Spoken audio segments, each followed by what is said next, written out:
അന്ത്യകാലത്ത് ഞാൻ സകല ജഡത്തിന്മേലും എൻ്റെ ആത്മാവിനെ പകരും. നിങ്ങളുടെ പുത്രന്മാരും പുത്രിമാരും പ്രവചിക്കും, നിങ്ങളുടെ വൃദ്ധന്മാർ സ്വപ്നങ്ങളെ കാണും, നിങ്ങളുടെ യൗവനക്കാർ ദർശനങ്ങളെ ദർശിക്കും. എൻ്റെ ദാസന്മാരുടെ മേലും ദാസിമാരുടെ മേലും കൂടെ ആ നാളുകളിൽ ഞാൻ എൻ്റെ ആത്മാവിനെ പകരും, അവരും പ്രവചിക്കും. യോവേൽ പ്രവചിച്ച ദൈവത്തിൻ്റെ പ്രവചന ശബ്ദം പെന്തക്കോസ്ത് നാളിൽ നിറവേറി തുടങ്ങുകയായിരുന്നു. പെന്തക്കോസ്ത് നാൾ വന്നപ്പോൾ അവരെല്ലാവരും ഒരു സ്ഥലത്ത് ഒരുമിച്ച് കൂടിയിരുന്നു. പെട്ടെന്ന് കൊടിയ കാറ്റടിക്കുന്നത് പോലെ ആകാശത്തു നിന്നൊരു മുഴക്കമുണ്ടായി. അവർ ഇരുന്നിരുന്ന വീട് മുഴുവൻ നിറച്ചു. അഗ്നി ജ്വാല പോലെ പിളർന്നിരിക്കുന്ന നാവുകൾ അവർക്ക് പ്രത്യക്ഷമായി. അവർ ഓരോരുത്തരുടെ മേൽ പതിഞ്ഞു. എല്ലാവരും പരിശുദ്ധാത്മാവ് നിറഞ്ഞവരായി ആത്മാവ് അവർക്ക് ഉച്ചരിപ്പാൻ നൽകിയതുപോലെ അന്യഭാഷകളിൽ സംസാരിച്ചു തുടങ്ങി.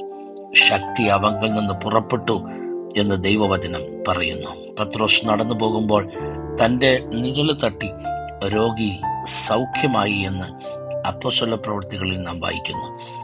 അപ്പോസ്തലനാകുന്ന വിശുദ്ധ പൗലോസ് ശ്ലീഹായുടെ റൂമാൽ കൊണ്ടിട്ടപ്പോൾ അത്ഭുത സൗഖ്യം നടന്നു. രോഗികൾ സൗഖ്യമായി, വ്യാധികൾ സൗഖ്യമായി, ദുരാത്മാക്കൾ വിട്ടുപോയി എന്ന് ദൈവവചനത്തിൽ വായിക്കുന്നു. ഇത് ആത്മപകർച്ചയുടെ സമയമാണ്. ഇന്ത്യയിൽ ശക്തമേറിയ ആത്മപകർച്ച ജനത്തെ തൊട്ടുകൊണ്ടിരിക്കുന്ന സമയമാണ് ഈ കൊയ്ത്തുകാല സമയം. പെരുത്ത മീൻകൂട്ടത്തിന് വേണ്ടി വലയിറക്കുവാൻ പരിശുദ്ധാത്മാവ് അഭിഷേകമുള്ള ദൈവദാസന്മാരെ ഉപയോഗിച്ചു കൊണ്ടിരിക്കുന്ന സമയം. ഒരുമിച്ച് ആത്മപകർച്ചയിൽ നമുക്കും കൊയ്യാം ആത്മാക്കളെ.